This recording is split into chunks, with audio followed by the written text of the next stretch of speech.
throughout the day is just like eating like healthy as consistently as I can.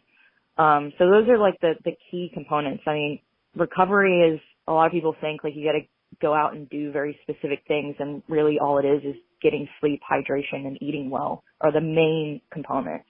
Then outside of that, you can go and do things like, you know, I'll go sauna, cold plunge, stuff like that.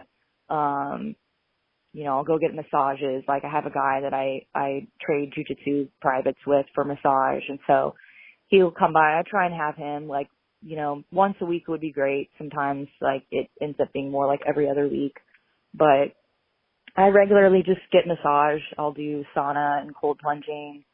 And that's pretty much it. Infrared sauna, stuff like that, you know, all the stuff that are at these like recovery spots that you go to. I have it's a place here in Austin called, the Sapien Center, and then, Kuya Lounge, where they have like their cold plunging, they have like the sauna, they have like where you can get IV drips. So I'll do those too. I'll get like an IV drip like once a month, which has like, you know, vitamins and nutrients, and you can get different ones that have different stuff in it, that'll help like aid in recovery. And then like just, you know, I do like a mushroom blend. I do my vitamins. So that's pretty much it. I just try and like, you know, eat healthy and sleep well. Yeah, it's crazy how much the basics people kind of just forget about when it comes to recovery. Of course, you know, they always want to try the newest thing and see how it works and whatever. But at the end of the day, you've got to worry about how much you're hydrated, how much you sleep, and again, whatever you're putting in your body. If you keep putting crap in your body, then of course you're just going to feel like crap. It's the old saying that your body is a machine and you got to feed that machine. Yeah. I think the key thing too is like keeping the inflammation down. So whatever you can do to reduce inflammation, which is where it comes in with like the massage and the cold plunging and all that helps lower inflammation. But that's really like the goal with those sorts of things. It's just to drop your inflammation and to, you know, like get nutrients, like lubricate the muscles, like stretch them out, you know, work out adhesions, like if we're talking about massage. And then, you know, physical therapy exercises actually are something I do on a regular basis, that are like recovery. I guess it could fall into like the rehab side of things for me. But yeah, I try and do those like on a daily basis. I'll spend like, you know, 20, 30 minutes just doing like physical therapy, like exercises for like mostly like my knees and my shoulders. Cause those are like the primary like joints that I think, usually get kind of messed up in jiu-jitsu. Yeah. I've always heard that, the knees and the shoulders are the first things to go on a lot of people. Yeah. Yeah. So trying to do a bunch of preventative stuff, is where I really try and focus on too. No, that makes sense. So what are some of the mental workouts and kind of, ways to, you work out your mind and kind of calm yourself, as well? So I was just talking to some friends about this the other day about how like I feel like this year since I started back competing, basically since my knee injury when I came back in December, I feel like I have not really struggled so much like on the mental side of things like I have for a long time. Like it was one of the things that I talked about a lot like online about how like, you know, I still like go out and compete and struggle like with the mental side of things, and that kind of like getting in the way sometimes. But I think the shift for me has just been that I'm truly grateful for just going out and being able to just be there and compete. And I have really let go of caring about the outcome. Whereas like for the longest time, I think I was like trying to get myself to really believe that. And I would tell myself certain things, but, it took a while for me to like, I guess really get to the point where I genuinely just am happy to be there getting to do what I'm doing. And whether I win or I lose, I really don't care how it goes. But what I would do in the past, and I still kind of sometimes will repeat these like things like before competition, because it's always good to like, you know, have like a stronger, I guess, like outlook before going into competition.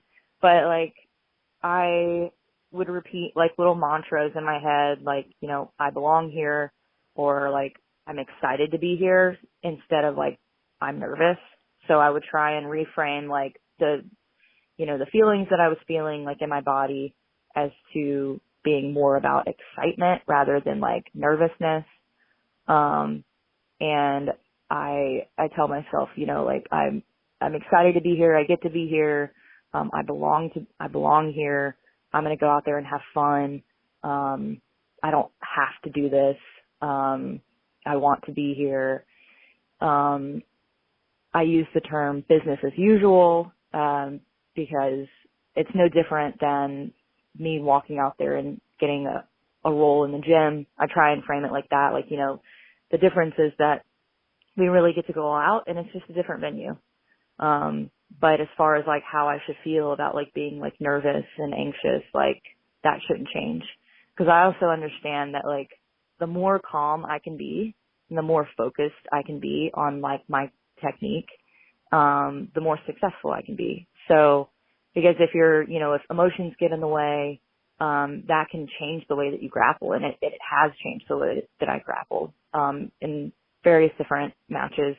Even matches where I've won the match, I've been upset, just because of how I felt during the match, and knowing that it did alter the way my mentality had altered the way that I grappled. But yeah, the more calm you can be, and the more you can actually focus on, the little details. Everything kind of happens in slower motion when you're calm. So if I'm calm, like I can see things faster, I can respond faster. I'm not going to be holding back. I'm not going to be hesitating, because I'm not worried about the outcome. I'm just worried about putting my best forward. And so like no matter how that looks like, but in the past when I would be, like something gets in my head about me trying to perform a certain way, or maybe I get tunnel vision on a certain move that I want to do, or, whatever it is that's clouding my mental state at the time, will affect like me in a way where maybe I see an opening and I hesitate, and then I lose that opportunity for that opening. Or like I don't fully commit to, say, if it was something like a takedown, you don't fully commit, and now like, you're losing that, you don't get the takedown, and now you're getting sprawled on, and countered. So those sorts of things, tend to happen whenever we let like our emotions get in the way.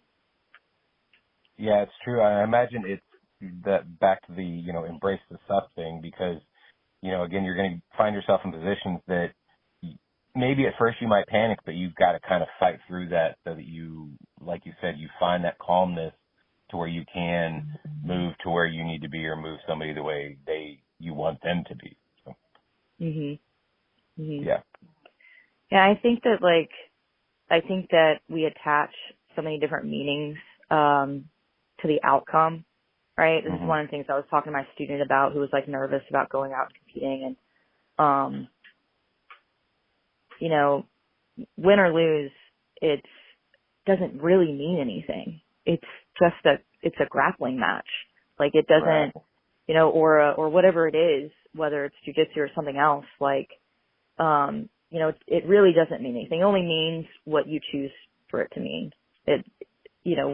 You get to attach to it, the meaning of that outcome.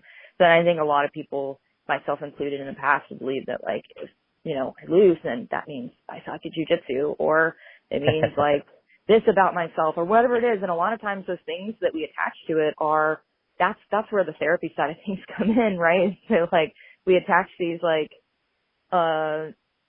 these things to the outcome that say more about like what we think about ourselves inside, or whatever it is that we're battling with internally.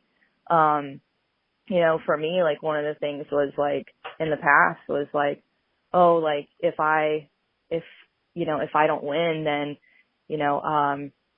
it's this one's like, it doesn't really make sense, but, cause I like logically know this is not true, but I would attach the meaning that like, if I lose, then, why would anybody like love me, or why would anybody like care to be my friend? Like, but that's, I know how like ridiculous that is, and it's not true, but I think it's, it came down to like the way that I was raised and some like bad relationships I had been in the past where it was like you had to earn somebody's love and like prove to them, that you deserve, right? Like, which is really shitty. Yeah. But, that was something that happened to me in the past that it took me a while to work through and reprogram my body and my psyche, to no longer like believe those things subconsciously, because I consciously was like, oh, that's ridiculous. Like, but there was like my nervous system still would be triggered by it. And that's where like, even in real life, like triggers can come up. And you're like, wait, why am I all of a sudden like really mad or upset when all this person said was this tiny like little comment, and now I'm just like, you're triggered, right? But that's coming from like a deeper rooted subconscious place. And so competition for me has like revealed a lot of those things and helped me work through them. And I think it does the same for a lot of people. Yeah, it is crazy how much people don't realize what they can be triggered by until either out of the situation that they or is causing the triggers, and then later in life something, again, will trigger them, hence the name of it. And there does seem to be a lot with what you just said about maybe the way you were raised and wanting to get the approval and earning the approval, as opposed to you getting it for doing what you were doing anyway, which, each person is going to be different as to how that molds them or doesn't mold them or kind of destroys them. I like the fact that you are able to learn from it, recognize it, and I suppose kind of use it as fuel, I guess, because, you're obviously doing quite well with what you're doing, and if that's kind of what motivates you, that's a good thing, but I'm sorry that you had to go through all that, I guess I should say. Yeah, and it definitely wasn't the only thing. It was just a thing when it came to like competition and the outcome. Right. Because I've always like been athletic. I love doing this, and the other sports that I've done, it's just been my real motivator is that like I enjoy the process of doing it, and I love learning, and I love challenging myself and constantly working on myself to improve and be better. And the relationships that I've built through these different sports and getting to travel, and I love like sharing with other people, and I love like helping other people, and I feel like through this I can do all of those things. Yeah, I think a lot more people should take the time to help other people. Like, everybody needs help no matter what you're doing in life, whether you want to admit it or not. But I think a lot of people are afraid to ask. And so the fact that you are offering help, I really hope that people are also being reciprocated for that and enjoying the help that you are giving out there. Yeah.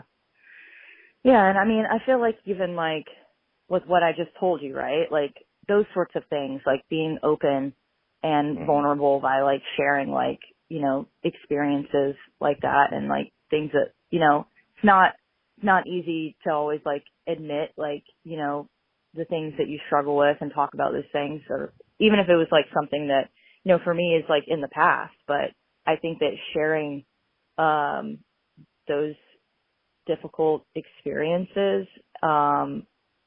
helps other people, because I think a lot of other people have experienced the same thing. If they can hear like that somebody else did and they've overcome it, then, it's possible for them. So I try and like be as like open with like the good stuff, but also the bad stuff. Because I think that there's a lot more of us out there that, have probably been through the same thing, that hearing that from somebody else can help them. Yeah, there's a lot of people out there suffering in silence, which